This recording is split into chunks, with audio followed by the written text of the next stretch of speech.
Welcome back, guys, to another episode of Sex, Drugs, and Soul. I've got my homie here, Carlos Fernandez. He used to be a Top Chef, or he was on the season 2 of Top Chef, and we used to work together, and I used to follow him around with my little phone for all of the funny things that came out of his mouth. Well, I am like the sound bit king, I guess. But no, thank you for having me. This is a blast. I always love. I'm excited. I thought we'd chat about relationships and love and dating, and so I poured myself a little tequila to get ready. And I pulled up like one of the quotes. I was like, I want to find one of the quotes that Carlos said.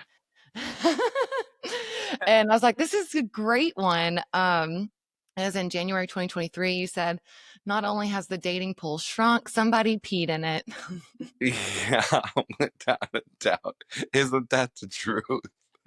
But Yeah. there's different levels to that too, because not only a lot of people are paired up or just out of the game altogether because they're just so disgusting, but people grow, and as you grow, you're not going to put up with as much crap as you Yeah. would. That's what I'm going to go with. That I've just grown. And my single or my alone time is so good that I love it. I'm like, okay, it's got to be really good for me to want to give up this. Right. Right. And there used to be a country western song, and this young lady sings. She's on a really bad date, and she goes, "I can't believe I shaved my legs for this," because it's true. But on the other hand, that's the flip side of it. I find that people get a little too picky and a little too choosy. Mm, Oh my God, he mhm, doesn't eat red jelly beans, and I'm like, well, mhm. listen, you have to realize, what, because anything worthwhile is a lot of work. And it's going to be a little Mhm. compromise. So you'll have to put the That's toothpaste cap back on. You'll have to eat the red jelly beans yourself. yeah. Like maybe swallow some things. I think that's what, Danny told me something like that one time. He's like, my wife leaves cabinets and drawers open, and instead of like creating another argument around it, I just started closing them. Yeah.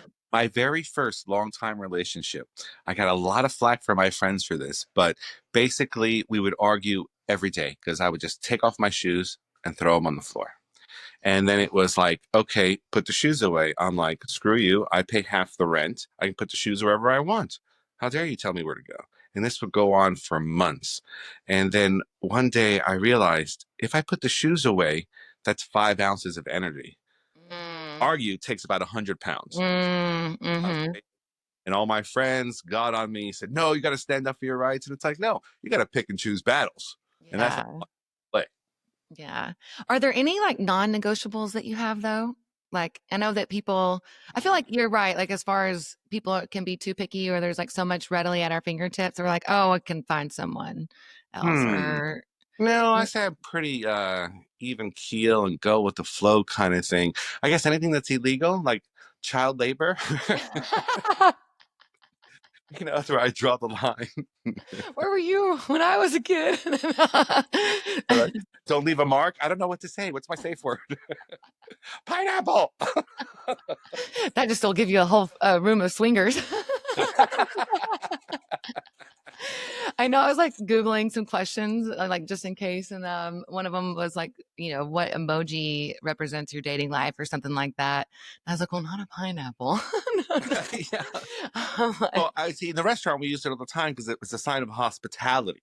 mm, That's like you might see it on like some southern porch, on either side of the gables when you walk in, or in somebody's living room. It's supposed to be a symbol of hospitality. oh, okay. Well, I mean, I guess I they're, bet that's because they were just so expensive, oh, back in the really? day that it was, prosperity, hospitality. Huh.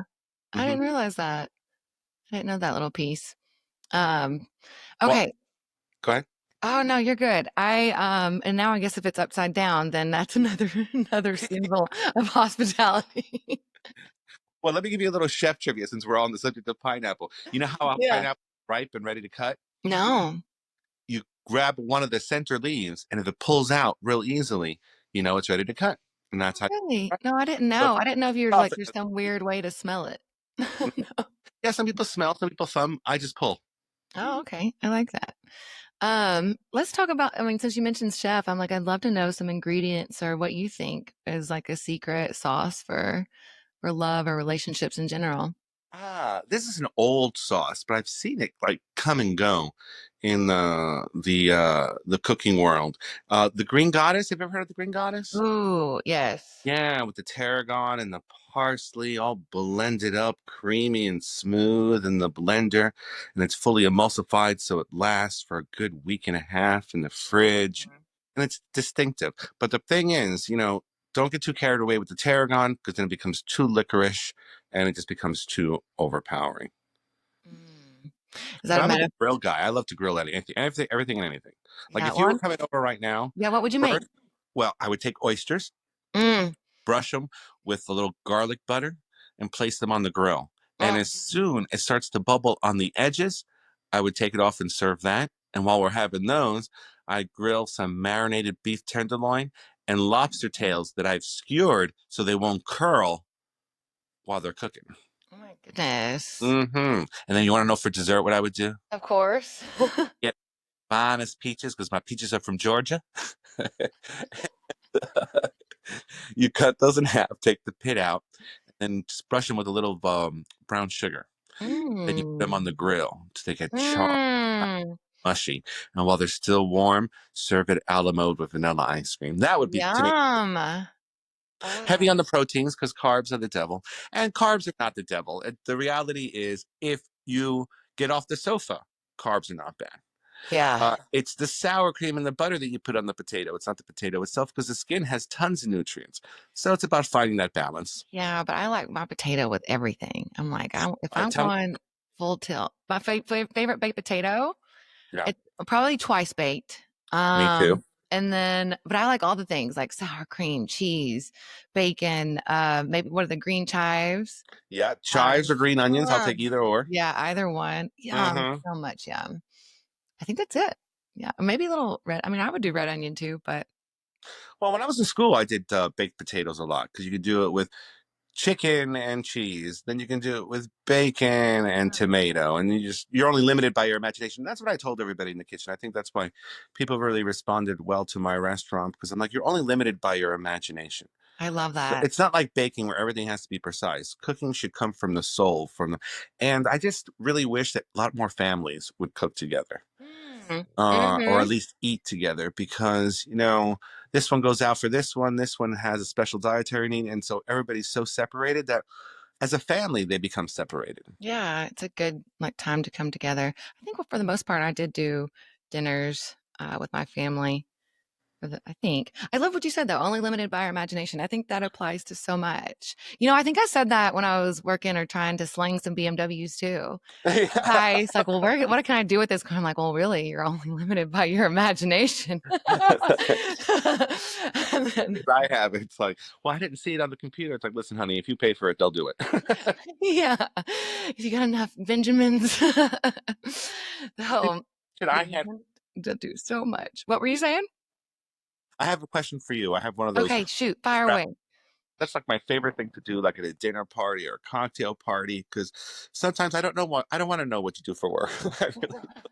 I want to get inside your psyche, kind of. Thing. So, if you had the ability to time travel, would you like to visit the past or visit the future? Mm. Well, if I'm time travel, I think maybe the future because then can come Why? back because you can come back and implement some of those things. And like right now, I could time travel by going to read some history books or watch some things or videos. It's like I can, in essence, do that. And in some ways, like when I visualize, I am feeling like if I see it as a memory that's already happening, it'll be more likely to come true or manifest in my life when I'm looking to the future. But yeah, it just feels maybe something about the Jetsons has always called to me too. And why don't we have flying cars like the Jetsons? And I'm like, we do already. They're called helicopters. Get with it. And they make me so nervous. What would you do? Well, I'm the same way because I can always read about the past, but Mhm. is still unknown. The only reason I would go into the past is maybe perhaps to see if history recorded it properly, because the Mm, rights to history, and it may not yeah, be or the complete that's a story. good point. That's a good point. That's why I wear a hat, so nobody can see the point. Well, you go one direction, I'll go the other, and we'll come back and meet in the middle. Well, according to today's science, time travel to the future is already uh, Yeah. a thing. But you have to travel near the speed of light. So when you're traveling near the speed of light, time slows down.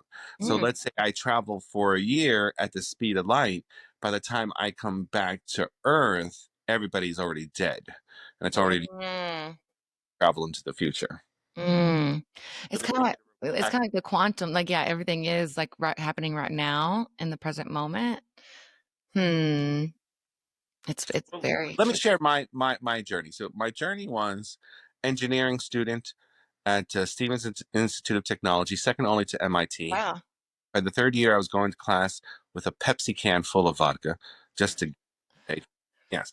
So then I left school and started working in restaurants. Mhm. Ended up falling in love with it, had my own place, did really well, knock on wood. Then I sold the place and then I got into automotive marketing, which is where I met you, my lovely. Mhm. Oh, yeah.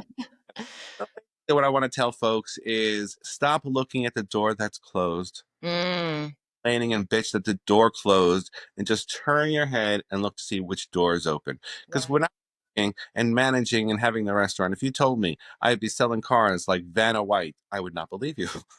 Yeah, I know Vanna. Right this way. You're the best damn Vanna White. No, I'm curious, so when you went on Top Chef, was that, did you already have your place? No, so I sent in an audition tape, a little bit of my house, a little bit of the restaurant, a little flambe, Mhm. chef's coat, the whole spiel. And I just felt like it wasn't enough, and surely it wasn't because subsequently I found out that 12,000 applicants had applied for 12 positions. Wow. Yeah, so I found out that they were having an open casting call in Chicago. So I have a friend there. So can I sleep on your couch? She's like, absolutely. So I went up there for the day, just for the day, because I had to get back to work. And I stand in line outside in the freezing cold of Chicago for a couple of hours. Once I get inside, I make a beeline for the bathroom, wash my hands with warm water. So when I give a handshake, it's a good Oh. shake. Yes. And I brought up my portfolio with me because I was really camera shy, believe it or not. But so they could stare at the portfolio while we're talking, so I don't have to like make that eye contact. And they were like, "Well, we really like your style.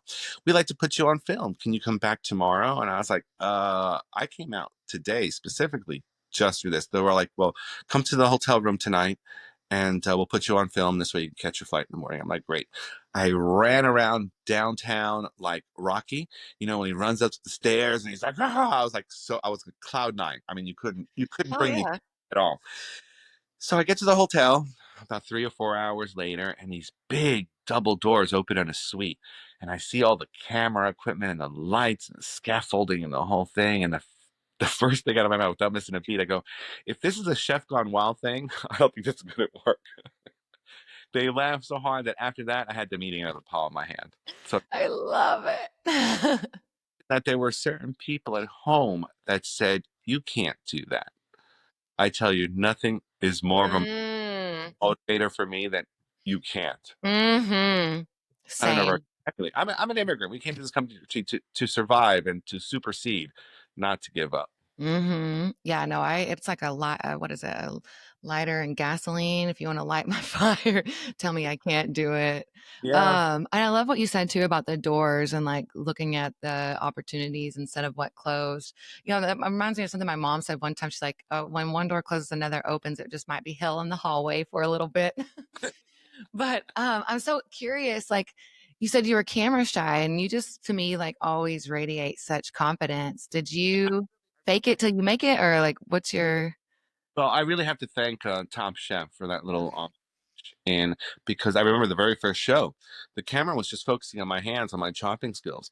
And I freaked out and I ran to the storage room and pretended I was getting something. So having the camera in my face for 24 hours, Yeah. I don't recommend it for everybody. It's like taking your child and throwing them in the pool and saying swim from that field. But I'll tell you, it absolutely worked. And then after that, I got a little job with Telemundo and then with Seven Up. And someone along the way hired Ketchum, one of the greatest marketing companies out there. And they gave me a person who told me how uh, Mm, to stay on message, how to bring the conversation back to message, and that was worth its weight in gold, without a doubt. mm. And do you, so I get, yeah, I've seen you do that like in conversations with people when they're like bringing it back to like a BMW too. And maybe I'll do that here whenever I get sidetracked. Right. Just bring that conversation back. I'll tell you, one of the most liberating things for me was not, believe it or not, that self confidence boost that you Mhm. able to speak in public was my acceptance, well, not acceptance, but understanding of nihilism. The fact Mm. that nothing really matters. The world spins. This rock is going to go around the universe. So, where it's very arbitrary, so to speak. So, after you get over the depression and the alcoholism that that brings, if you can get over that hurdle, then you're actually free to make the decisions that are important to you, that are not influenced by society, by school, by Mm. religion. Because sometimes Yeah. we just ride the train making decisions that we were told to make. Oh, for sure. Let's realize, in the grand scheme of things, nothing really matters. So I'm going to make choices that matter to me, Yeah. It's like my everything existence. has its inherent meaning. It has the meaning that we assign to it or we want to it. Can choose our path. Mhm. And it's hard. I mean, this life is not easy, especially in these times. Everything is so unpredictable. Yeah. Unknown, unfolding. How do you handle it? Well, that's a good question because I try to have these positive outlooks because Mhm. I'm prone to depression and procrastination. Mm. So we've worked together. Who's always there 5 minutes ahead? Because he's scared to procrastinate, or Mm. depression just makes you want to be alone. So that's how I try to battle, get out there in the world. Yeah, just counteract it with certain Yeah. action. Yeah, because it's easy. I mean, especially the pandemic taught us all, and I'm sure we're all still suffering little, PSTD from it. Uh, Mhm. I wore a path from the sofa to the refrigerator, bored in my sofa because I had worn out the cushions. That's how bad it was. You didn't could you flip them or did you have to get a whole new couch? I have a new couch now, but back then I just put a board underneath. I like I like long romantic strolls Uh, you where know, I my jaw the refrigerator forward. I think I tried out a few new recipes during the pandemic for sure. Yeah, no, there's probably yeah ways that it's probably impacted us that we haven't even uncovered for ourselves or like it's still so fresh in the grand scheme of things. Yeah, but I'm glad that people did pick up some cooking skills in the pandemic. Mhm. I know we have to support restaurants and industry and local, but let's face it, it gets a little pricey sometimes. So to have a couple of good skills at home is good too. Mhm. What's one of the easiest skills that you can like talk about? Well, I really believe in a thing called mise en place. What is It's that? for it's French for keep your mess in place, basically. Okay. When you watch those cooking shows, the onions chopped, the beef weighed out, everything's like Mm. Yeah, so when you see everything chopped up, that means they have their mise en place, everything in place. Mm. Trust me, that makes it a lot easier. Because if you're going to read the recipe, chop onion. Okay, I'm going to chop the onion. Go back to the recipe, a quarter teaspoon. You're going to waste a lot of time. So if you Okay. all your ingredients lined up and ready to go, you just go down the recipe and it makes your life a lot simpler. Noted. Mm. Have your mise en place. Say it with me. Mise Me sound en place. plus or plus. There you go. It's Me like plus with an A, so plus. Mise en plus. place. Nissan Yeah, plus. yeah. And I'm sure I'm going to get a lot of comments saying, that's not how you pronounce it. Well, damn it, we're trying. It's more important that I take away the learning or the teaching from it. I'm curious. Like I got these like questions crafted for like dating or love life type of stuff. And I'm like, yes, two single people getting together to talk about love, buckle up, and relationships. Have Let's you talk about kids too. what now? Oh, kids. Let's talk about children. I have one. He's in his crate sleeping.